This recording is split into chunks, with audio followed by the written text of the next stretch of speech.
برای درست کردن خمیر پلاشکی که اول باید خمیرش رو آماده کنیم. برای 4 پیمانه و نیم آرد نیاز داریم به 4 قاشق روغن مایع، بهبود دهنده نون داریم 2 قاشق، یه مقداری نمک اندازه 1 قاشق چایخوری سرخالی نمک. آب باید یه مقداری کنارمون باشه، بستگی به آردای مختلف داره، آبشون فرق میکنه. مقدار آبی که میگیره آرد داره آب بیشتر نیاز داره، امکان داره آب کمتر نیاز داشته باشه. تا ببینیم که این آرد ما چقدر آب نیاز داره. برای خمیر مایه‌مون هستش شکر نیاز داریم، 1 قاشق غذاخوری سر پر شکر. این آب ولرم رو به گرم برای خمیر مایه‌مون هستش 1 لیوان.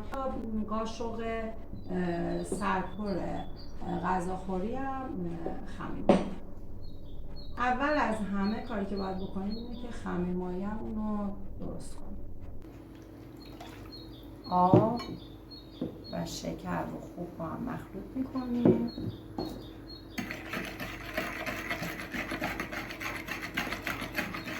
خمیر مایه‌مون اگه خمیر مایه فوری باشه میتونیم همینطوری هم بریزیم داخل آردمون مخلوط کنیم، ولی برای اطمینان که نونمون خراب نشه من همیشه خودم خمیر مایه رو از قبل میذارم 1 رو کنار با آب و شکر مخلوط میکنم، با آب ولرم و شکر مخلوط میکنم میذارم کنار.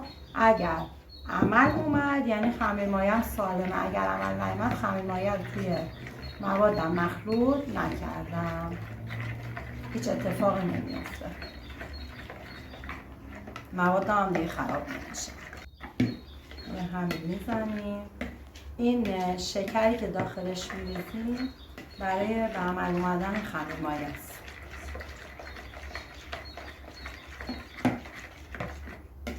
این باید تو دمای محیط ولی جای سرد نباید باشه، یه جای تقریبا ولرم باید باشه.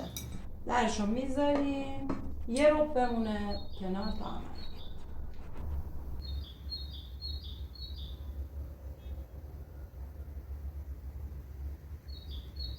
الان میخوایم خمیر رو بگیریم. خمیر مایه ما آماده است، سالمه، کاملا پف کرده، راحت بتونیم ورزش بدیم. 4 پیمانه و نیم آردی که داریم و داخل یه ظرف بزرگ میریزیم که راحت بتونیم ورزش بدیم.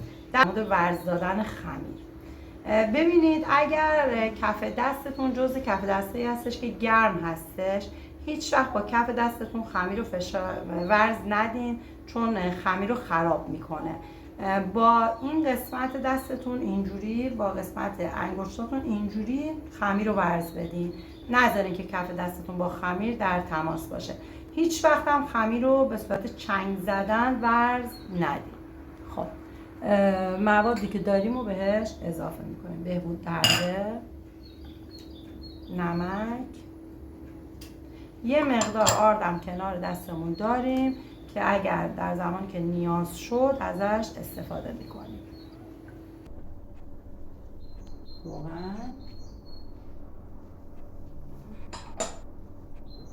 اول خمیر مایه‌مون رو اضافه میکنیم، بعد آب رو اضافه میکنیم، چون خود این خمیر مایه همراه خودش آب داره.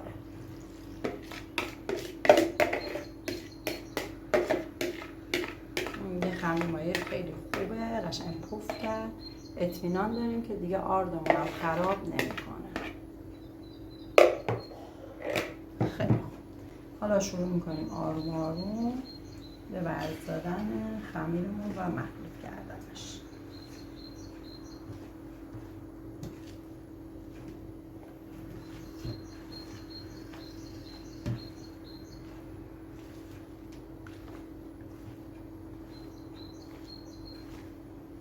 همینطور مشخصه که آبمون کمه، باید یه مقدار آب بهش اضافه کنیم.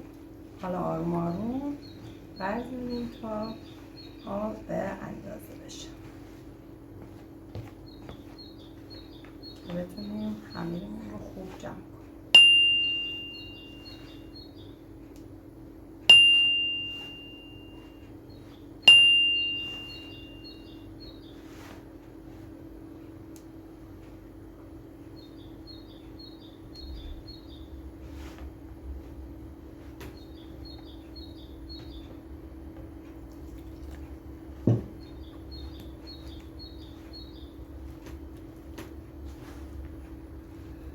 قشنگ ببینید با این قسمت انگشت رو شروع میکنیم به ورز دادن.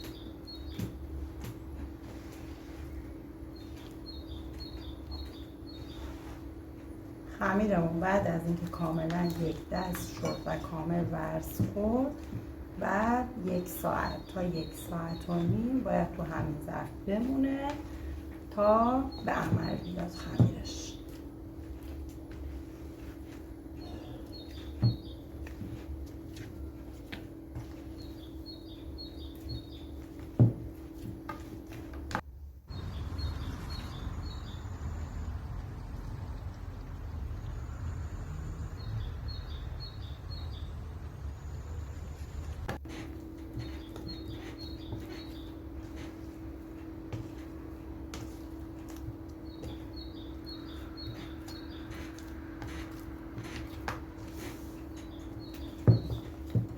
آروم آروم یک مقدار آرد به روی خمیرتون اضافه کنین و ورز بدین.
برای کسایی که سخته براشون ورز دادن، بعد از اینکه خمیرتون رو جمع کردین و دیگه حالت تقریبا چسبنده نداشتش، میتونین 100 تا ضربه با خمیر به کف ظرفتون بزنین. اونم همین حکم همین ورز دادن رو داره، هیچ فرقی نمیکنه.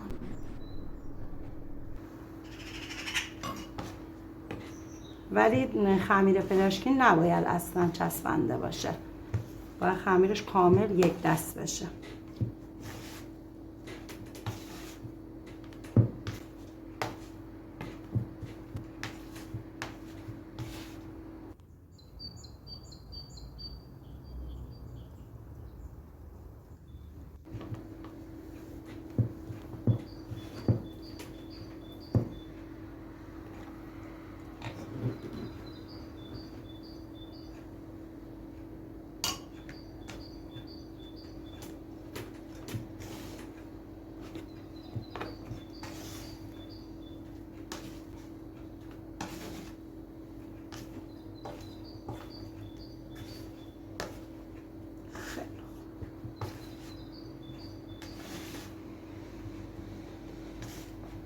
برای تست ورز دادن خمیر که میخوایم خیالمون راحت بشه که خمیر خوب ورز داده شده یا نه، میایم چیکار میکنیم؟ میایم انگشتمون رو داخل خمیر فرو میکنیم، حالا جایی که یه مقدار چسبندگی نداشته باشه. من الان یه مقدار اینجا رو آرد پاچی میکنم، انگشتمون رو داخل خمیرمون فرو میکنیم. اگر جای انگشتمون برگشت و پر شد تقریبا، یعنی که خمیر خوب ورز خورده. اگر پر نشد یعنی که خمیرمون هنوز خوب ورز نخورده، بس باید ورز بیشتری بدیم.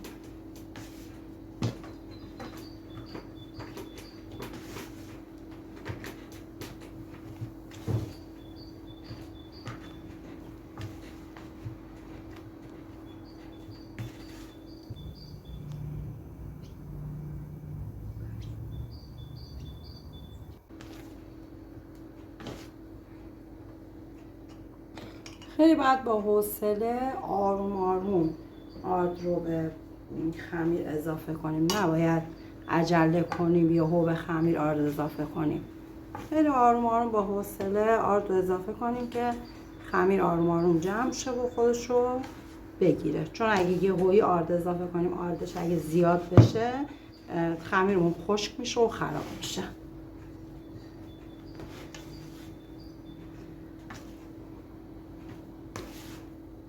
این آرد مناسب درست کردن بربری، پیتزا، همه چی هستش. یعنی میتونن از همین خمیر، این خمیر برای همه اینا میتونن استفاده کنن. خمیر تقریبا همه کار است. تقریبا خمیر همه کار است. وقتی که حتی میتونن باش بربری درست کنن، میتونن باش پیتزا درست کنن، برای همه چی قابل استفاده است.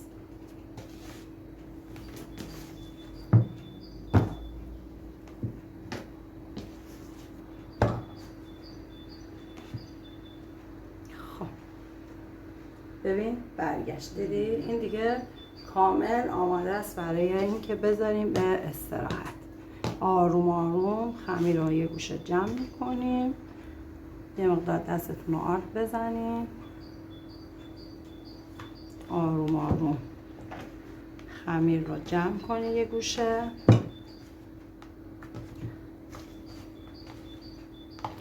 تمام.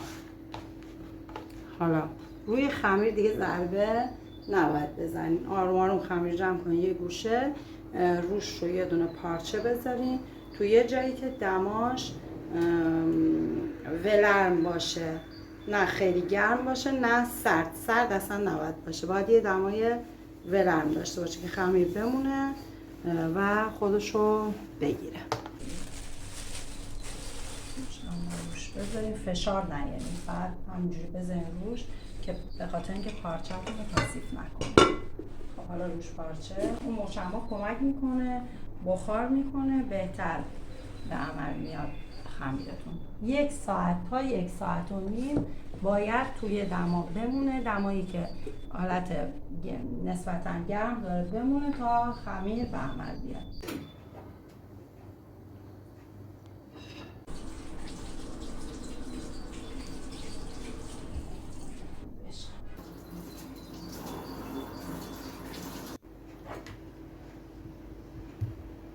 تا خمیر ما توی این 1 ساعت و نیم عمل بیاد، ما میریم که مواد داخل پیراشکی رو آماده میکنیم. اول پیازامون رو قشنگ خوب میکنیم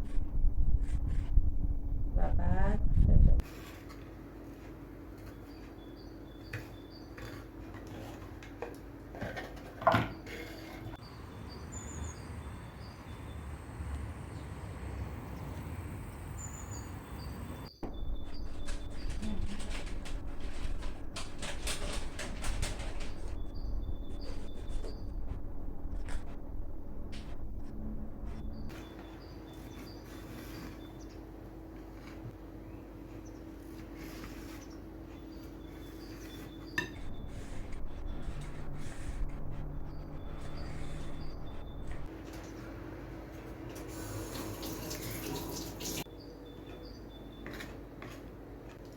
پیراشکی گوشت یه غذایی هستش که هم فوق‌العاده خوشمزه است، هم مواد داخلش رو به دلخواه میتونن تغییر بدن.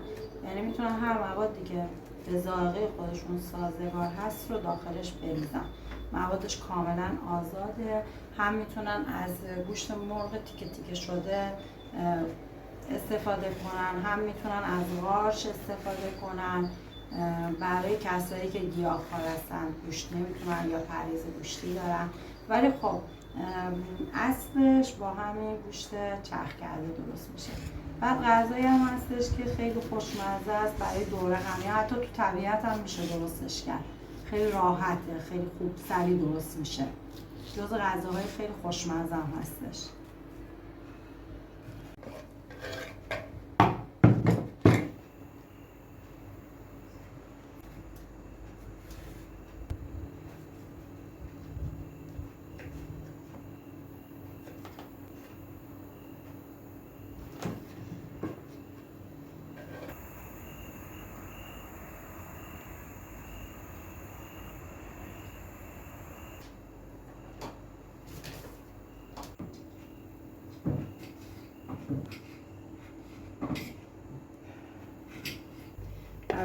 رایسمون رو میریزیم، یه ذره آبش بسوزه، بعد بهش روغن.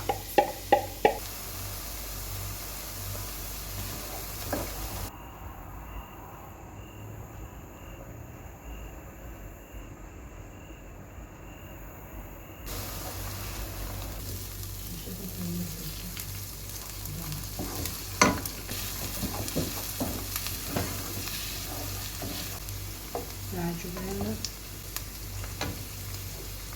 و نمک.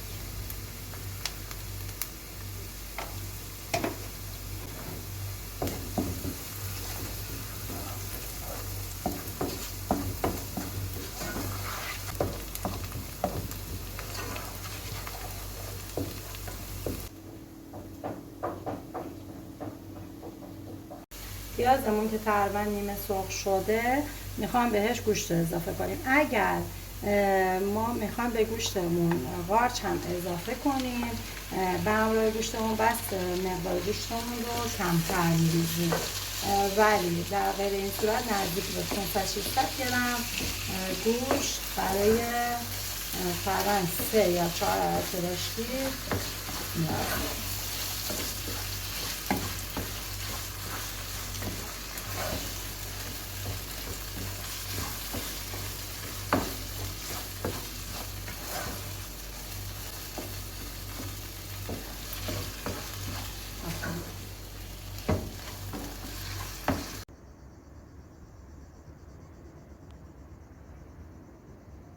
که فرفر بوی زوم گوشت رو میگیره، در کنار پیاز بوی زوم گوشت رو میگیره. یه مقدار دیگه هم برجوده.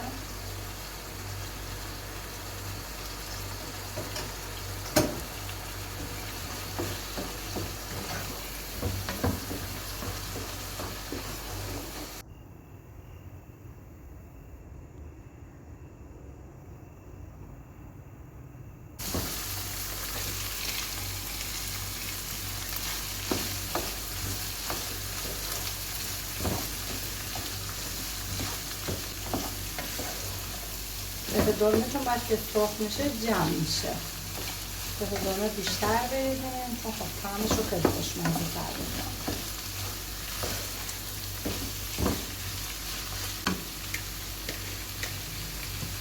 گوشت که نیم سرخ میشه میتونیم به دلمه رو اضافه کنیم.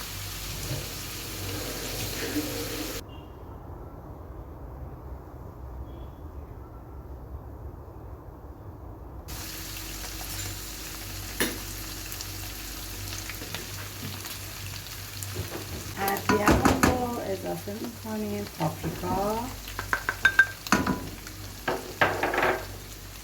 پودر بیبر و آبشن. میتونیم بهش فلفل قرمز یا هر سبزیجات خشکی که به ذائقه خودتون سازگار هستش رو هم اضافه کنیم. محدودیتی نداریم. سعی کنید روغن خیلی به مواد اضافه نکنید. ته تاوه رو نگاه کنید، مقدار زیادی روغن ته تاوه نیستش، چون بعد که این مواد رو میخواین بریزین داخل پیراشکیتون جمع کردن سخت میشه اگه روغن زیاد باشه، در واقع مواد ریز میخوره اون تو. خب ذرتمون رو اضافه میکنیم، تقریبا اندازه 1 پیمانه ذرت هست. ذرت رو سعی کنید تو آخر مرحله اضافه کنید، چون که اگه ذرت زیاد سرخ بشه سفت میشه. خب موادمون دیگه آماده شد. مواد رو خاموش میکنیم، یکم از دما بیفته که نونمون هم آماده بشه، که میذاریمش داخل نون و بقیه کارش انجام میدیم.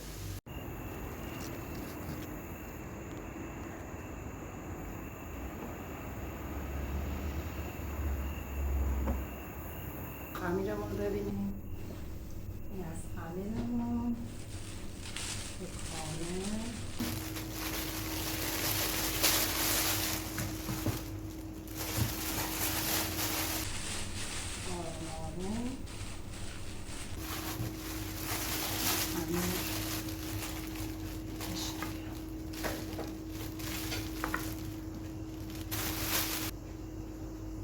یه کوچولو سطح خمیر رو آتپاچی میکنیم و آروم آروم پف خمیر رو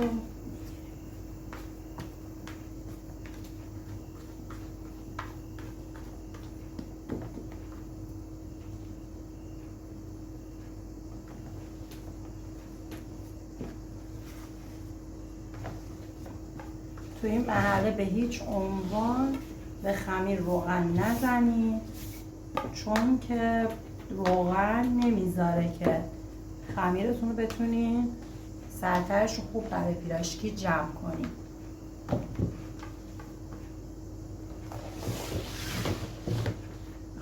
روی سطح کار آتپاچی کنم، خمیر رو منتقل کنم به سطح کار. هر سطح صافی که دم دستتون باشه میتونید ازش استفاده کنید. سطح کار کامل آتپاچی میکنیم، خمیر رو آروم آروم دور خمیر رو بگیریم و خمیر رو انتقال بدیم به سطح کار.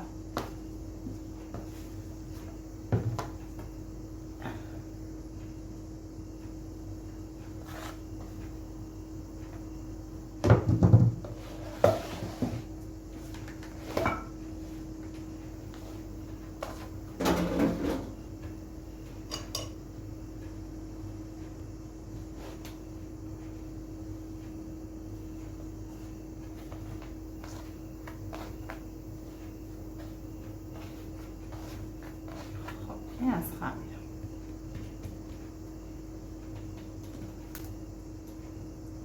برای برش خمیرمون باید خمیرمون رو به 4 یا 5 قسمت تقسیم کنیم. من این خمیر رو به 4 تا چونه تقسیم میکنم. یه مقدار روی توغه رو آتپاچی میکنم، روی سطحی که قرار خمیرم رو من بدم آتپاچی میکنم که خمیرم نچسبه به سطحم. حالا همینجوری که هست به 4 تا چونه مساوی تقسیمش میکنیم. حالا روش جمع کردن چونه ها رو به این صورت به داخل میدیم و چونه رو جمع میکنیم.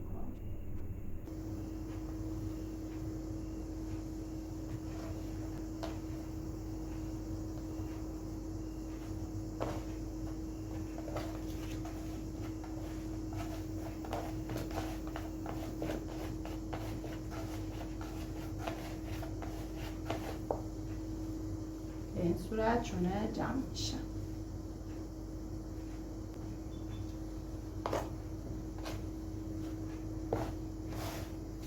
مرتب دستتون رو آب بزنین، اسپری روغن نکنین، به هیچ عنوان از روغن الان دیگه استفاده نکنین. چونه رو به این صورت هم میتونین آروم جمعش کنین. چقدر تمیز و راحت چونه‌تون جمع میشه. چونه ها رو یه گوشه قرار بدیم، چونه آخر جمع میکنیم، رو چونه آخر هم اینجا میخوام کار کنیم.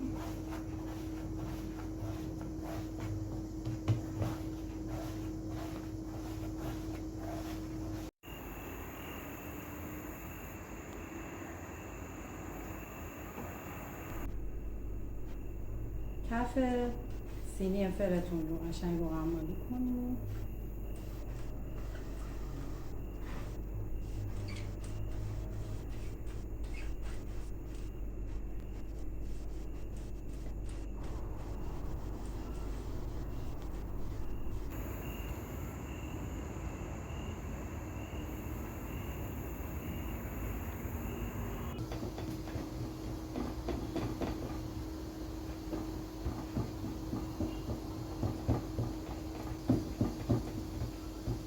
بعد از اینکه خمیرمون رو صاف کردیم به یه اندازه‌ای، حالا از موادمون برمی‌داریم و داخل خمیرمون می‌ریزیم.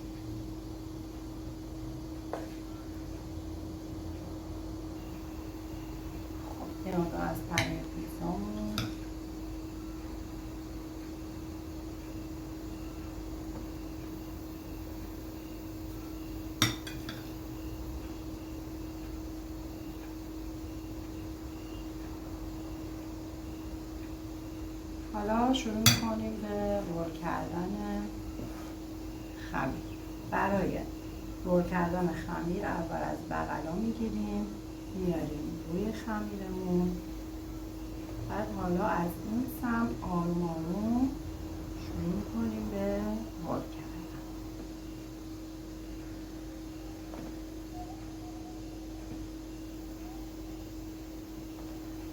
این رایی هم آروم میاریم روی خمیرمون قرار میدیم و تمام درزها رو میبندیم.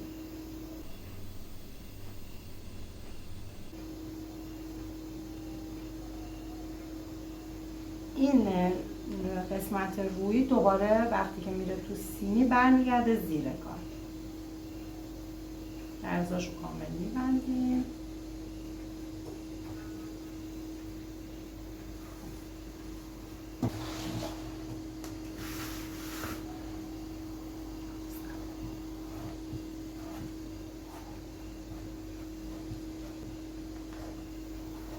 آروم خمیرمون میگیریم و انتقال میدیم به داخل سینی.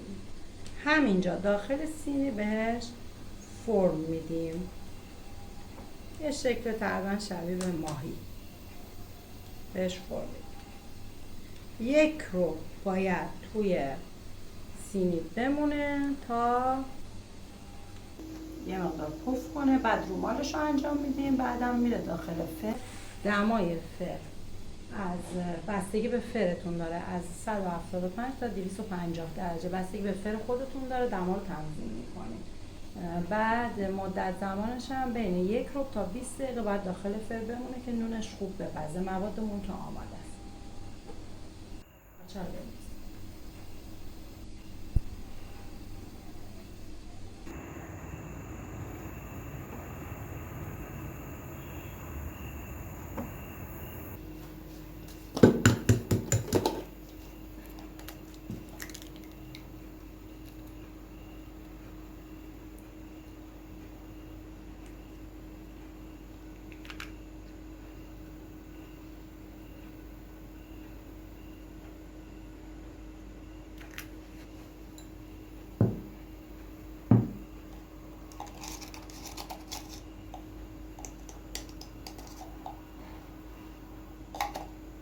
وانیل اونم که زرده تخم مرغ با یه مقداری شیر برای رومال.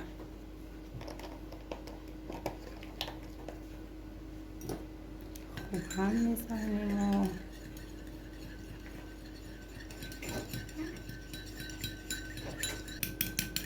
اون وانیل باعث میشه که بوی تخم مرغ موندگار نشه روی موادتون. خب حالا بریم برای رومال.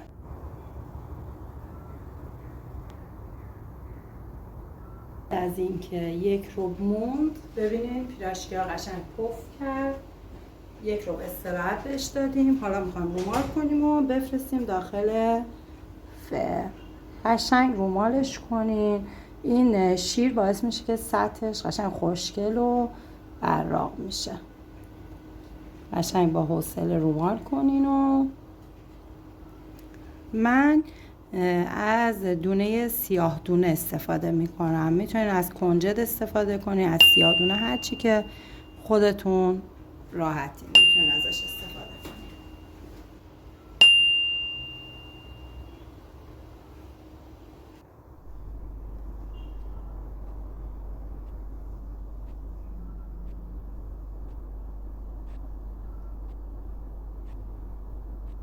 بعد رومال دیگه نیاز به موندن نداره. روش سیاه دونه بپاچین یا کنجد.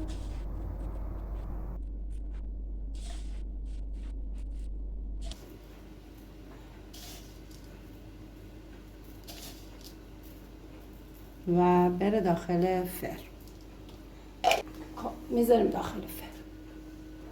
طبقه وسط فر قرار بدین و بعد از اینکه 1 ربع تا 20 دقیقه داخل فر موند، بعدش یه مقدار گریل بالا رو روشن کنین و یه در حدود 5 دقیقه بالاش هم طلایی بشه دیگه آماده است.